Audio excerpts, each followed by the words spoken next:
اور جب چلا رات بھر وہ 7,000 سپاہیوں کا سردار، اور جب رات بھر جاگتا رہا تو اس کے پاس کے خیمے والوں نے کہا اگر ہم سے پوچھا جاتا کہ دنیا اسلام میں شجاعت ترین انسان کون ہے اور ہم تمہارا نام لیتے تم سے آگے نہ بڑھتے.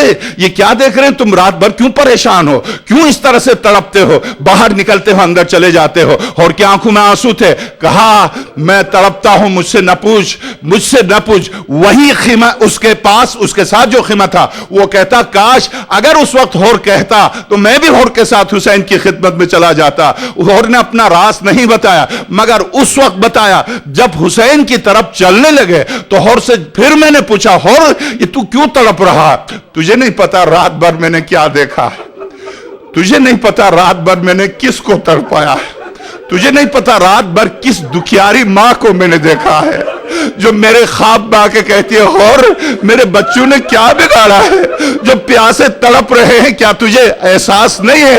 ارے میں حق و باطل کے درمیان کھڑا ہوں، خدا کی قسم میں حق کے سوا باطل کو اختیار نہیں کروں گا. یہ کہہ کے جب بڑا ہے خیمگاہ آقا حسین کی طرف جب آیا ہے، باب الحوائج کو آقا عبداللہ الحسین نے استقبال کے لیے بھیجا.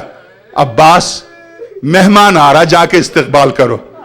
آقا کون آ رہا اس وقت جبکہ چاروں طرف سے فوج نے محاصرہ کیا؟ ہاں عباس وہی آ رہا ہے، وہی آ رہا ہے جس نے راستے میں ہمیں روکا تھا. اور جی ہاں، اور میں استقبال، جی ہاں عباس استقبال کے لیے چلے جاؤ، وہ سامنے آ رہا. باب الحوائج جب آگے بڑھے اور آیا، آقا عباس کے قدموں پر گرا. آقا نے سر کو اٹھایا، اور اٹھو، اس نے کہ میرے آقا کا حکم ہے کہ میں تمہیں استقبال کروں. میرا استقبال، میرا استقبال، میرا جس نے ان معصوم بچوں کو تڑپایا، میرا استقبال کیوں؟ اے فرزند امیر المومنین مجھے معاف کر دو. باب الحوائج کے قدموں پر لیٹ کر، اور جب آقا نے فرمایا دیکھو اور معاف کرنے والا وہاں بیٹھا ہوا، تو چلا. باب الحوائج اٹھا کے لے گئے. مگر دوسری روایت نفس المحموم میں شیخ عباس خمی نے لکھا آقا حسین کے چہرے کو جیسے ہور نے دیکھا زمین پر گرے، زمین پر گرے، ہاتھوں سے چلنا شروع کیا. جب ہاتھوں سے چلنا شروع کیا تو آقا حسین خود اپنی کرسی سے اٹھ کے آئے، آ کے ہور کو اٹھایا، ہور کے چہرے پر مٹی تھی صاف کیا، اور جب صاف کیا تو چہرے اب آنکھوں کی طرح آنکھوں سے آنکھیں نہیں ملا سکتے. کہا آقا یہ جو زہرا کے معصوم بچے رونے کی صدائیں بلند ہو رہی ہے اس میں شریک ہوں، کیا مجھے میری معافی ہو سکتی ہے؟ تو حضرت نے فرمایا ہاں اور معافی ہو سکتی ہے، معافی ہو سکتی ہے، میں نے تجھے معاف کیا. اور یہ عظیم جملہ ہور کی زیارت پر جب آپ جائیں گے کربلا تو ہور کی زیارت پر آقا حسین کا یہ عظیم جملہ، ہور انت حر فی الدنیا والآخرہ، اے ہور تو تیری ماں نے جیسے نام رکھا ہے تو دنیا و آخرت دونوں میں آزاد ہے، میری طرف سے آزاد ہے اور تو بالکل آزاد ہے. فکر نہ کر، تیری شفاعت کے لیے میں حاضر ہوں. آقا میری تسلی کے صرف ایک کام، کیا مجھے اس وقت تسلی ہوگی جب میرے اس جسم کے ٹکڑے بکھر جائیں گے، اس لیکن معصوم بچوں کی آل آتش کی صدائیں مجھ سے سنی نہیں جاتی، اور اس وقت مجھے تسلی ہوگی. مجھے آپ اجازت دیجئے. ہور کو اجازت دی، ہور گیا، ہور نے اپنی پوری شجاعت دکھائی. اہل کوفہ کے تقریباً تاریخ نے لکھا 570 افراد کو واصل جہنم کیا. اور اس کے بعد یہ شجاع اور پہلوان انسان جب زمین پر گرا تھا تو سوچ رہا تھا کہ حسین کو آواز دوں تو کیسے آواز دوں، حسین کو آواز دوں تو کیا کہوں، مگر بے ساختہ اس کی زبان سے نکلا السلام علیکہ یا ابا عبداللہ، سلام ہو میرا اے فرزند رسول خدا. جب آخری سلام سنا آقا دوڑ کے ہور کے جنازے پر پہنچے. جب ہور کی لاش پر پہنچے تو ابھی ہور کا سر موجود، ہاتھ موجود تھے. ہاتھوں کو جوڑ کے کہا فرزند رسول خدا را یہ بتائیے کہ آپ مجھ سے راضی ہیں؟ مجھ سے اگر ناراض ہیں تو حسین میں آپ کو پتا ہے کہ آپ نے میری ماں کا نام لیا تھا، میں شہزادی کونین کا احترام کرتا ہوں، میں آپ کو قسم دیتا ہوں آپ کی ماں فاطمہ کا مجھے معاف کر دے، میرے گناہ معاف کر دے. اور میں نے معاف کر دیا، میں نے معاف کر دیا. اور اس کے بعد ہور کے واقعے میں لکھا ہے، ہور کے واقعے میں لکھا کہ آقا نے